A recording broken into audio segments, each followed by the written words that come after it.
आज की कहानी है पूर्व जन्म। क्या हम अपने अतीत के जन्मों को जान सकते हैं? निश्चित ही जान सकते हैं। लेकिन अभी तो आप इस जन्म को भी नहीं जानते हैं। अतीत के जन्मों को जानना तो फिर बहुत कठिन है। निश्चित ही मनुष्य जान सकता है अपने पिछले जन्मों को, क्योंकि जो भी एक बार चित्त पर स्मृति बन गई है वह नष्ट नहीं होती। वह हमारे चित्त के गहरे तलों में अनकॉन्शियस हिस्सों में सदा मौजूद रहती है। हम जो भी जान लेते हैं कभी नहीं भूलते।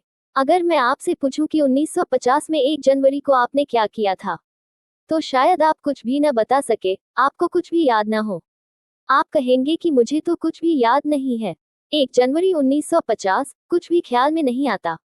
लेकिन अगर आपको सम्मोहित किया जा सके, हिप्नोटाइज किया जा सके और सरलता से किया जा सकता है, और आपको बेहोश करके पूछा जाए कि 1 जनवरी 1950 में आपने क्या किया, तो आप सुबह से सांझ तक का ब्यौरा इस तरह सक बता देंगे जैसे अभी वह 1 जनवरी आपके सामने से गुजर रही है। आप ये भी बता देंगे कि 1 जनवरी को सुबह जो मैंने चाय पी थी उसमें थोड़ी शक्कर कम थी। आप ये भी बता देंगे कि जिस आदमी ने मुझे चाय दी थी, उस आदमी के शरीर से पसीने की बदबू आ रही थी। आप इतनी छोटी बातें बता देंगे कि जो जूता मैंने पहने हुए था वह मेरे पैर में काट रहा था। सम्मोहित अवस्था में आपके भीतर की स्मृति को बाहर लाया जा सकता है। मैंने उस दिशा में बहुत से प्रयोग किए हैं, इसलिए आपसे कहता हूँ। और जिस मित्र को भी इच्छा हो अपने पिछले जन्मों में जाने की, उसे ले जाया जा सकता है। लेकिन पहले उसे इसी जन्म में पीछे लौटना पड़ेगा।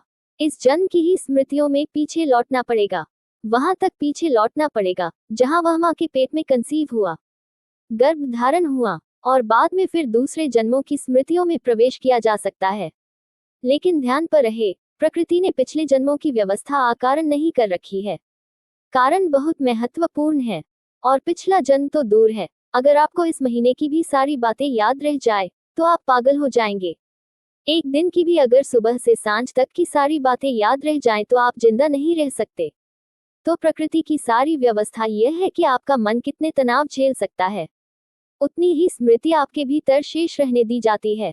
शेष अंधेरे गर्त में डाल दी जाती है। जैसे घर में कबाड़ घर होता है, डालकर दरवाजा बंद कर दिया है, वैसे ही स्मृति का एक कलेक्टिव हाउस है, एक अनकॉन्शियस घर है, एक अचेतन घर है, जहां स्मृति में जो बेकार होता है, जिसे चित्त में रखने की कोई जरूरत नहीं है, वह सब संग्रहित होता रहता है।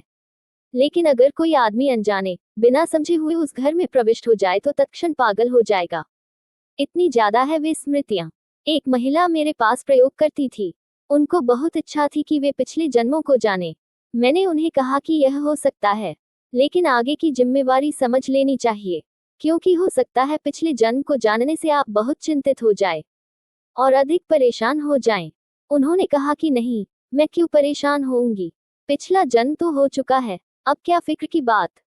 उन्होंने प्रयोग शुरू किया। वे एक कॉलेज में प्रोफेसर थी, बुद्धिमान थी, समझदार थी, हिम्मतवर थी।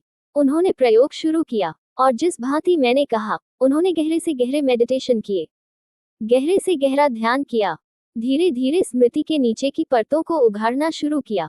और एक दिन जिस दिन पहली बार उन्हें पिछले जन्म में प्रवेश मिला, वे भागती हुई मेरे पास आई। उसके हाथ पैर कांप रहे थे, आंख से आंसू बह रहे थे। वे एकदम छाती पीटकर रोने लगी और कहने लगी कि मैं भूलना चाहती हूँ उस बात को जो मुझे याद आ रही है।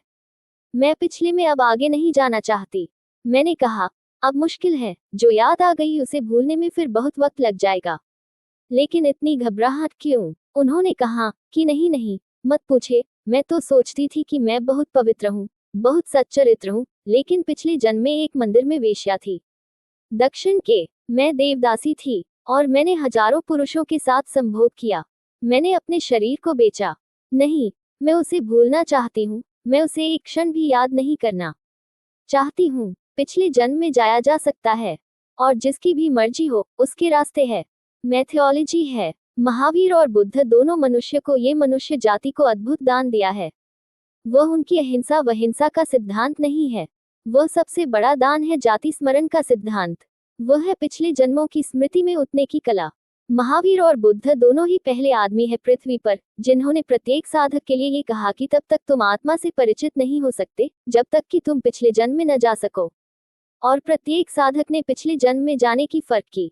और एक बार कोई आदमी अपने पिछले जन्मों की स्मृतियों में जाने की हिम्मत जुटा ले, वह दूसरा आदमी हो जाएगा, क्योंकि उसे पता चलेगा कि जिन बातों को मैं हजारों बार कर चुकी हूँ, उन्हीं बातों को बार बार कर रहा हूँ। कैसा पागल हूँ। कितनी बार मैंने संपत्ति इकट्ठी की, कितनी बार मैंने करोड़ों के अंबार लगाए, कितनी बार मैं महल खड़े कर चुका हूँ, कितनी बार इज्जत और शान और पद और सिंहासनों पर बैठा हूँ, कितनी बार, कितनी अनंत बार, और फिर बार बार मैं वही सब कर रहा हूँ। और हर बार यह यात्रा असफल होती है। तत्क्षण उसके पदों का मोह भंग हो जाएगा। वह आदमी जानेगा मैंने हजारों हजार बार कितनी स्त्रियों को भोगा है, स्त्री जानेगी कि मैंने हजारों पुरुषों को भोगा है, और कहीं किसी पुरुष से तृप्ति नहीं मिली, और न किसी स्त्री से ही तृप्ति मिली। और अब भी मैं ये सोच रहा हूँ कि इस स्त्री को भोगूं, उस स्त्री को भोगूं। ये सब करोड़ों बार दोहराया जा चुका है, जो एक थका देने वाली अंतहीन यात्रा है।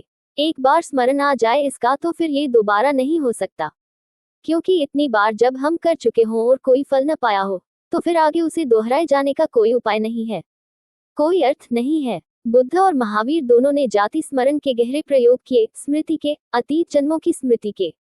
और जो साधक एक बार उस स्मृति से गुजर गया, वह आदमी दूसरा हो गया, ट्रांसफॉर्म हो गया, बदल गया।